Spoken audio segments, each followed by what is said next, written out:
Welcome back to the channel. Today we're going to be focusing on all the sweeps and throws that I like to do out of a right roundhouse kick. I have Ed from Metrolina Martial Arts. You can check his YouTube channel out. It's going to be in the description below. And we're going to have some fun today because if you only have one way to throw somebody when you catch the round kick, you're really missing out.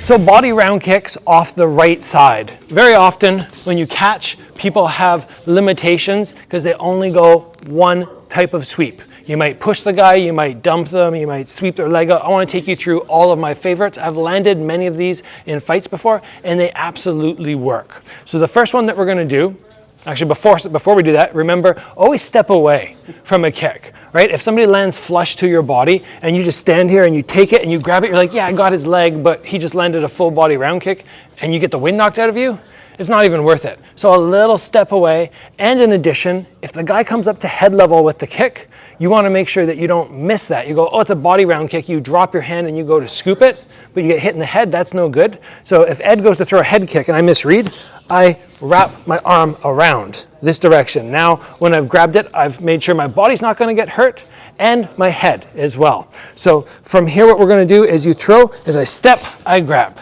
Now, I'm going to lock up really tight. The first one that I really like to do, if the guy's not flexible, is just put my hand on his shoulder. Once I put my hand on his shoulder, I'm just going to take a step forward and I'm going to lift his standing leg as I push and just dump him down. It's as simple as that. Poor Ed, you're going to get tossed around a few times today. We'll be nice. Ready. We'll be nice.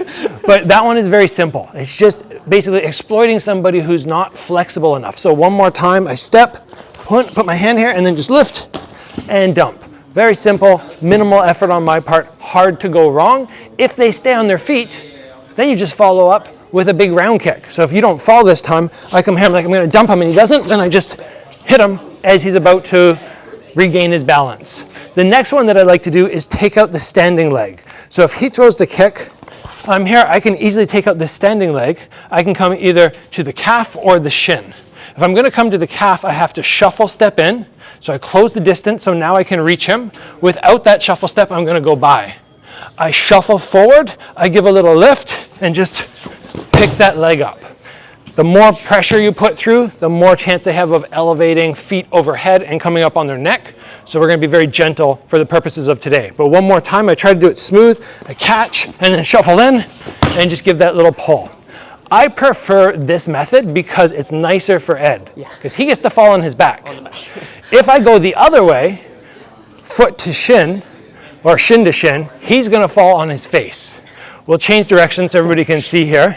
He throws the round kick. Big thing for me on this one is to post up, because I want to make sure he's not going to punch me as I step in. I close the distance, and then I'm just going to boot right there. The harder I go, the more he flips. Face first into the mats. It's not fun. Something that you don't want to do too mean. I'll give a little bit more of a push on this one, but what I'm going to do is I'm going to elevate him very slightly to take his weight off the standing leg. If he stays there and he bends, like if I throw a round kick at you and you catch it and I bend, it's going to be hard to take this out. So if that happens, I off balance him with a little push. You try and base out a little bit. I just give him a little push and then I'll take that leg completely out. The final one that I want to focus on today is one that I accidentally almost knocked somebody out with, legitimately. The first time I tried it, I put the dude so high up in the air and so inverted that when he came down, he landed on his upper back. He hit the ground, he had the wind knocked out of him. It took him minutes to recover, and I went so light when I did it. If I would have done it full power, it would have been terrible. So this one's a little trickier. This is for the more advanced guys out there. He throws the round kick. I'm going to pass this to the other side, and I'm going to step in, and I'm going to get my elbow hooked under his knee. From here, yes, he can throw some stupid punches at me, blah, blah, blah, blah. I'll keep this hand there. I shuffle step, and I lift as I dump. He goes so high because his leg is here. He ends up doing this, and then I boot the leg out, and he just ends up completely inverting. So one more time, the kick comes, I get to here, I pass it through, I close the gap. You can even feel from here. It's really difficult. And then if I shuffle step as I lift and boot that, He goes head over feet. It's awful. You can really hurt somebody. I've seen Sanchai, I believe, knock somebody out with that exact technique.